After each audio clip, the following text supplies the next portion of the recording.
I wanted there to be like a... She was going to do the yodel. We were looking for treasure. That was our motivation. We were looking for treasure. This is Murray Tom's Book of Treasures. He's been in the music business for 3 decades now, so he knows a good song when he hears one. He knew it as he walked away from a Split Enz concert last year with his son Sam. I turned to Sam and I said, "You've just heard the Great New Zealand Songbook." It was just a throwaway comment, and as I said, I thought, oh, I really quite liked the way that sounded. And so the Great New Zealand Songbook was born, or conceived at the very least, because this would become a year-long labour of love. The record business has had a wonderful association with art. And when you bought an album, you opened up the gatefold and you read the lyrics. Sing bravo, bravo! And you really got, I think, to really experience the heartbeat of the artist.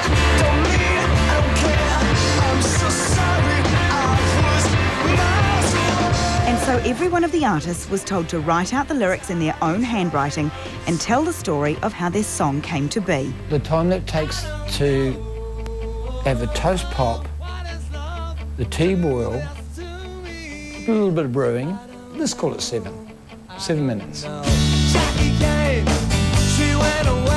If I could write songs that came that easy, I'd do it all the time. And he found a place to live in a halfway house, halfway down Dominion Road. Dominion Road was written at that desk there, and out that window you used to be able to see antennas in the hills. Because I figured that halfway down Dominion Road, which is just a stone's throw that way, from a window in a halfway house, you'd be able to see the antennas in the hills. We want to create something that was te papa, if you know what I mean. Oh, I love it when they get this signature on it. Which explains why Dick Frizzell is here. Utterly mad, actually. You know, the Great New Zealand Songbook and me, but don't ask me to sing. Fortunately, no one has, but Murray did ask if Dick Frizzell wouldn't mind reacquainting himself with an old friend. Because I've become so identified with the Four Square Man, now I seem to be allowed to use him like this. It's magic, really. Woohoo! Rock on. Then they asked me if I would do the back view with that raised fist. And of course that was brilliant because no one's ever seen the Four Square Man from the back before. Nobody, you know. Have you? No, I didn't know how his hair looked at the back or anything. I just make it up. Once Dick Frizzell was on board, everyone wanted to be on board. The songwriter's stories and artwork started to, well, trickle in, because let's face it, we are talking about artists here. All well-known artists have a reputation.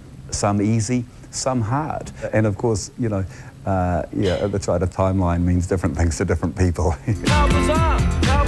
Yes, there was some chasing up to do. Paulie comes to the door. I said, "Paulie, you haven't done your homework." He goes, "Oh, sorry." He says, "I was going to do it tonight." Sure he was. And so in some cases, Murray resorted to bribery.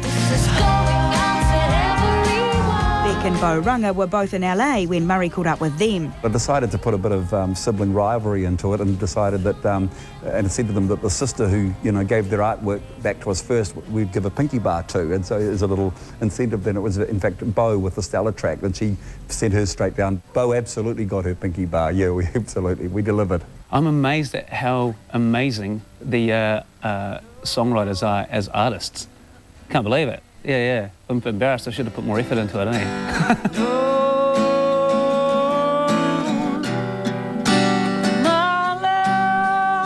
I absolutely love the fact that they picked that song.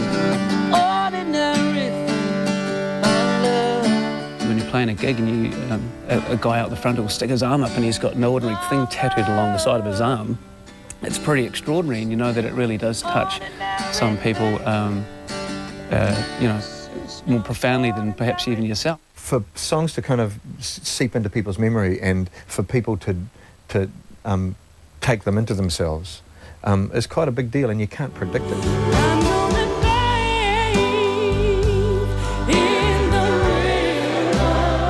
That's the biggest accolade you can get. It's better than selling lots, and it's better than getting great reviews. Songwriting is a mysterious thing, and knowing how to write a hit just as enigmatic. You're more a magician than you are a musician half the time.